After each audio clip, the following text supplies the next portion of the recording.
So last time we saw each other, you were talking about kind of your, you kind of came up with the political theory of everything. So I was reading the propositions that you're putting across as far as I think it's really good, especially from a sort of taking on the empiricist, taking on Locke. Yeah. Well, it's taken me a long time to really understand the debate between the empiricists and the rationalists.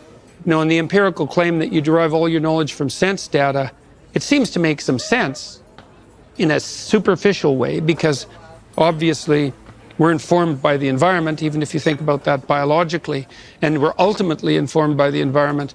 But it becomes much more hazy when you start to understand that there's an almost infinite plethora of data, especially when things can be contemplated in combination. And so the problem with the empirical approach, one of the problems is that there's probably two. One of them is we drown in data. So then the question arises, well, we are informed by the outside world. Thank you so much.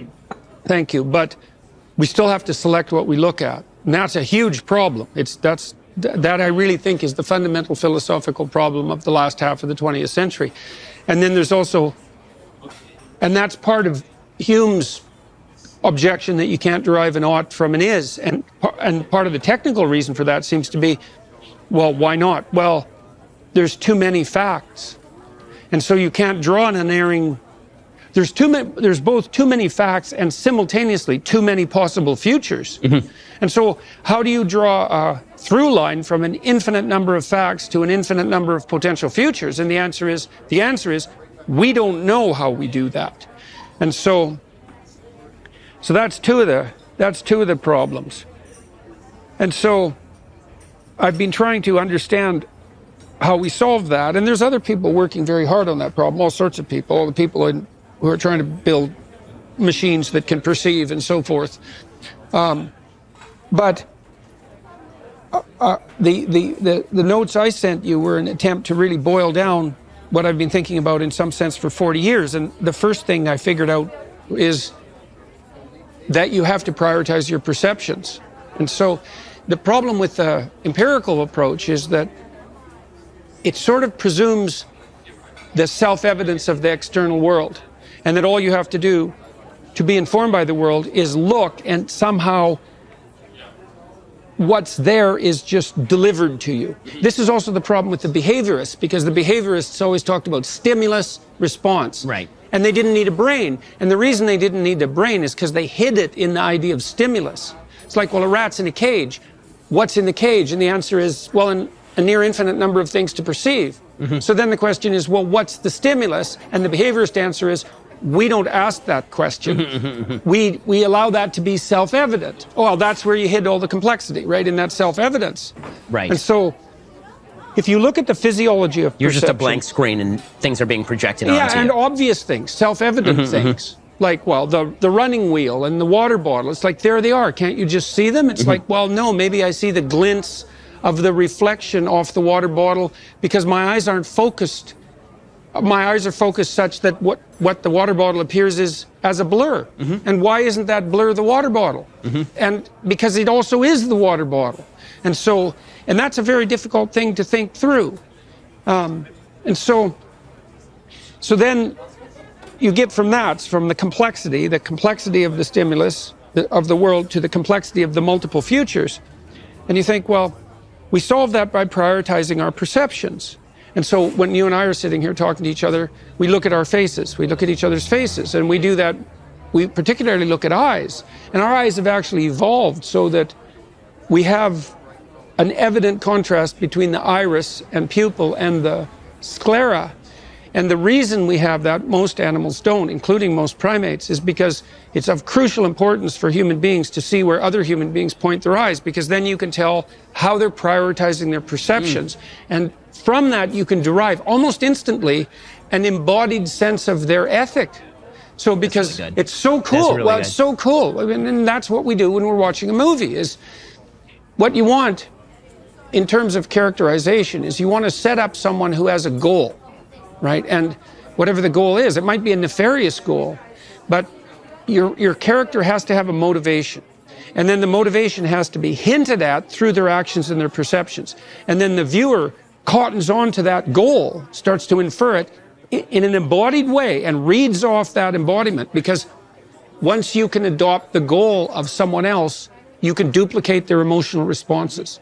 And the reason we want to do that is because we're really interested in embodying hierarchies of perception, prioritization, right? And so... And does it matter whether it's conscious or it's unconscious? When you're prioritizing, I mean, obviously, you're not really thinking through Sometimes you are thinking through, where do I want to put my eyes? Like, what do I want to look at? Most of it you're not. No, obviously. and most of it is, you hear the radicals, the postmodernists talk about implicit perception, right? And most perception is implicit. And so most of the prioritization is done unconsciously and automatically. Otherwise, what has to be, because otherwise, and a lot of it's guided by built-in instincts, right? So it's not only unconscious, it's a biological a priori. So here, for example, the focal depth of a newborn infant is precisely equivalent to the distance between their head in the cradling position for breastfeeding and the mother's eyes. Right. Right. So that's an a priori perceptual frame that took literally billions of years to construct, because it's so unbelievably complicated. And so once I realized that you have to prioritize your perceptions, and to prioritize means you have to have a hierarchy, because priorities means some things are more important than others. Right. Then the next thing you can think of is, well, does that hierarchy have to be unified or not? And the answer is, well, if it's not unified, then it's not a hierarchy. It's also, you're all over the place, right? So if you're talking to someone confused, that's unsettling.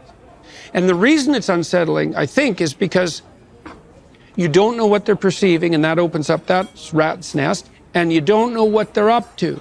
Right, you don't know what their goal is. It's like sitting with somebody and their eyes are all over the place. Yes, exactly. You can't coordinate. It's also so interesting that that's also a hallmark of insanity. I used to watch the Sesame Street and the Muppets, and whenever they had a puppet who was not right... The googly eyes, yeah. The eyes were all over the place, yeah. And that means they're not focused and integrated towards a single goal. And the psychological consequence of that is hopelessness, because you experience hope and positive emotion in relationship to a goal. And anxiety, because you experience anxiety when there's too many things to look at or too many things to do. And so there's actually an immediate existential consequence to not having a hierarchy of perceptual priority. And so all of that dispenses with the criticisms of hierarchy. It's like, no, you need a hierarchy because you cannot filter the world or the possible futures without a hierarchy. And so then the next question arises, what's essential to the hierarchy, and also what's at the highest point of the hierarchy? And one of the things I've been thinking about is that the whole biblical corpus is a collection of narratives that shine a different light of characterization on the spirit that occupies the pinnacle in the hierarchy of perception. So, for example, in the opening chapters of Genesis, God is the process that generates the habitable order that is good out of the chaos of potential. And that's the image that's stamped on men and women. And so that's wonderful. It's perfect, right? That's perfect. And then later, God is the spirit you walk with in the walled garden of paradise if you're unself-conscious and unashamed. Because when Adam sins and knows he's naked, he hides from God. Right. So he can't walk unself-consciously with God anymore. So whatever God is, it's whatever spirit occupies you when you're in the walled garden and you're unself-conscious. It's like, okay. Then the story of Cain and Abel. God is the spirit that calls you out for making false sacrifices. Okay. And that, I don't see that as any different in some sense than the call of conscience. And your knowledge that if you're pulling the wool over your own eyes and others, and that knowledge is inescapable and will absolutely torment you. So I've been thinking about a lot of that in the context of what sin means. So very often in sort of modern rhetoric, we talk about sinning against ourselves, but that actually is, I think, what sin is. The idea is that your true identity is in line, if I'm following you, with the hierarchy that puts you in touch with the pinnacle of that's what you're aiming at. You're aiming at that. And so if your identity, what you're aiming at is that, then anything that strays from that is by nature a sin. Right. It's a betrayal of yourself. Right. And so treating, it's to miss the mark. Right. And so to treat a sin as inherent to you, or to treat a sin as core to your identity, is a betrayal of what you are supposed to be. It's a betrayal of the hierarchy that lends you order, and so that creates chaos within you. It destroys you. Sin destroys you in that way. And and I would say that state of sin, that's hell, fundamentally. And I think and there is an element of eternality to it, because it feels like it will never end. And I think you can make a case that in its direst states, it's worse than death. And so I was working on it's in Luke, I think it's 17:20 to 17:21, I think, where Christ says, the kingdom of God is within you. But there are multiple translations of that, because it's within you, among you, between you. There's ambivalence about that. And been a lot of debate about that, because you might say, well, is it something that's between you and God, which is what the Protestant would say? Or is it something between you and the church and the community and God, which is maybe more what the Catholics would say, maybe more what the Jews would say? And I would say that ambiguity is purposeful, because you could say, well, you sin against yourself. But then if you understand the self in a more symphonic way. Yes, this is right. You can see there's a note in a phrase, you're the note, but the note has to be in a phrase, and the phrase has to be in a melody, and the melody has to be in a symphony, and all those have to work together. And so if you sin against yourself, but you're also simultaneously sinning against the principle that holds your marriage together, and the principle that makes your family able to weather the storms of Noah, let's say, and the principle that keeps your community together, and the prophetic tradition. You're doing all that at the same time. This is, I think, why you and I were discussing recently why kind of atomistic liberalism falls short, and it's because its picture of man is just not correct. I mean, there's a question that Thomas Jefferson asks about the Constitution. Basically, why should you be bound by something that you didn't consent to, right? Social contract theory basically says that unless you consented to be a part of a thing, that thing cannot be imposed upon you. And so Thomas Jefferson says, okay, well, I was born after the Constitution.